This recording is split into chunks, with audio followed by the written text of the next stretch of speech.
మహబూబ్ నగర్ జిల్లా జడ్చర్ల మండలంలో 5 ఎకరాల భూదాన్ భూమికి శటగోపం పెట్టిన నాయకులు. కోట్లు విలువ చేసే భూమి గోల్మాల్లో కీలకంగా వ్యవహరించిన రెవెన్యూ అధికారులు. చిన్న మాట మార్పుతో కోట్ల రూపాయలు విలువ చేసే భూమి గద్దల్లా తన్నుకుపోయిన మాజీ పాలకులు. భూదాన్ భూమి గోల్మాల్ పూర్తి వివరాలు మీకోసం. మహబూబ్ నగర్ జిల్లా జడ్చర్ల మండలంలోని పోలేపల్లి గ్రామానికి చెందిన నారాయణరెడ్డి 1956వ సంవత్సరంలో తనకున్నటువంటి భూమిలో నుంచి సర్వే నెంబర్ 389/2 5 ఎకరాల భూదాన్ బోర్డుకు రాసివ్వడంతో పాటు తన బావ అయిన ఎల్కే బుచ్చిరెడ్డికి ఆ భూమిని ఇవ్వాల్సిందిగా కోరటంతో 1971వ సంవత్సరంలో భూదాన్ యజ్ఞ బోర్డు కార్యాలయం నుంచి ఆయనకు ప్రొసీడింగ్స్ వచ్చాయి. బుచ్చయ్యకు వారసులు లేకపోవడంతో ఆయన మరణానంతరం ఆ భూమి భూదాన్ బోర్డుకు చెందాలి. కానీ కొందరు నాయకులు తెలివిగా ఒక తప్పుడు సాదా బైనామా కాగితాన్ని సృష్టించి భూ యజమాని బూజ్ల శ్రీనివాస్ రెడ్డి అనే వ్యక్తికి అమ్మినట్లు 2010లో రికార్డులు అమలు చేసుకునేందుకు ప్రయత్నం చేశారు. అందుకు అనుగుణంగానే భూదాన్ యజ్ఞ బోర్డు నుంచి రికార్డుల్లో 389/2 సర్వే నెంబర్ లేదని ఒక లేఖను తీసుకొచ్చారు. సరిగ్గా ఇక్కడే సదరు నాయకులు పప్పులో కాలేశారు.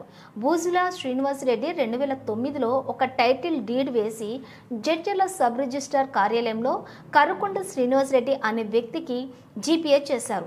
అది అమల్లో ఉండగానే తిరిగి 2010లో జిల్లా కలెక్టర్ నుంచి తన పేరుపై భూమి అమలు చేయాలంటూ 3,300 రూపాయల ప్రభుత్వ చలానా చెల్లించి అమలు చేసుకున్నారు.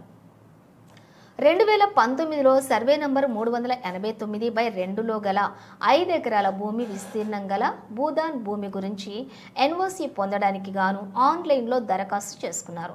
అట్టి దరఖాస్తును దృష్టిలో ఉంచుకుని అప్పటి తహసీల్దార్ ద్వారా నివేదిక తీసుకోవడం జరిగింది. అదేవిధంగా ఆర్డీఓ నివేదిక కూడా తెప్పించుకుని తదుపరి కలెక్టర్ మహబూబ్ నగర్ భూదాన్ యజ్ఞ బోర్డుకు సంబంధించిన కమిషనర్ నుండి సర్వే నంబర్ 389/2కు సంబంధించిన భూ వివరాలు తీసుకుని చూడగా ఇటు భూమి గతంలో నారాయణ రెడ్డి తండ్రి రామయ్య 5 ఎకరాల భూమిని భూదాన్ యజ్ఞ బోర్డుకు దానం చేసిండు. అయితే అట్టి భూమిని తిరిగి నిరుపేదలైన ఎల్కే బుచ్చయ్యకి అసైన్ చేసినారని భూదాన్ యజ్ఞ బోర్డు కలెక్టర్కి నివేదిక పంపగా అట్టి నివేదికను పరిశీలించి అప్పటి వెంకట్రావు కలెక్టర్ 9/9/2019 నాడు ఎన్ఓసిని తిరస్కరించారు.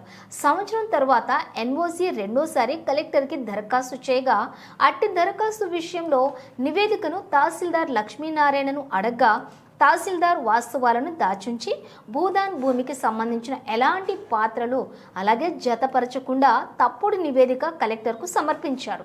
అటు తప్పుడు నివేదిక ఇవ్వటం ఇది నిజమే అనుకొని ఓ కలెక్టర్ ఎన్ఓసి ఇవ్వటం జరిగింది. అయితే తహసీల్దార్ ఇతరుల పేరు మీద భూదాన్ భూమిని రిజిస్ట్రేషన్ చేశాడు.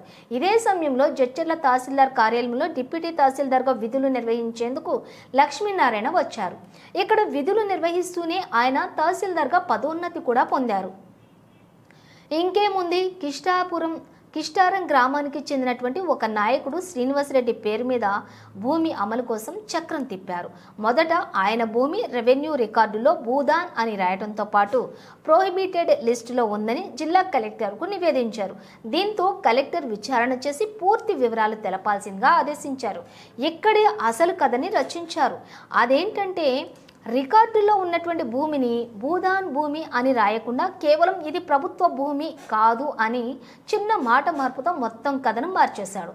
దీనికి తోడు 2014 తర్వాత ధరణి రావడంతో అప్పటికే శ్రీనివాసరెడ్డి రికార్డు అమలు కోసం దరఖాస్తు చేసుకోవడంతో నేరుగా ధరణిలో ఆయన పేరుపై పాస్బుక్ వచ్చేసింది.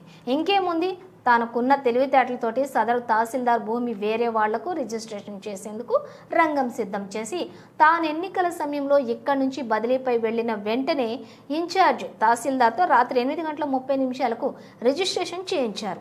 ఇక 2023 ఎన్నికల తర్వాత ఈ తతంగాన్ని గమనిస్తూ వచ్చిన ప్రస్తుత ఎమ్మెల్యే అనిరుద్ రెడ్డి ఆ భూమిని తిరిగి ప్రోహిబిటెడ్లో పెట్టించి ఉన్నతాధికారులు తిరిగి విచారించేలా చర్యలు తీసుకుంటున్నట్లు సమాచారం.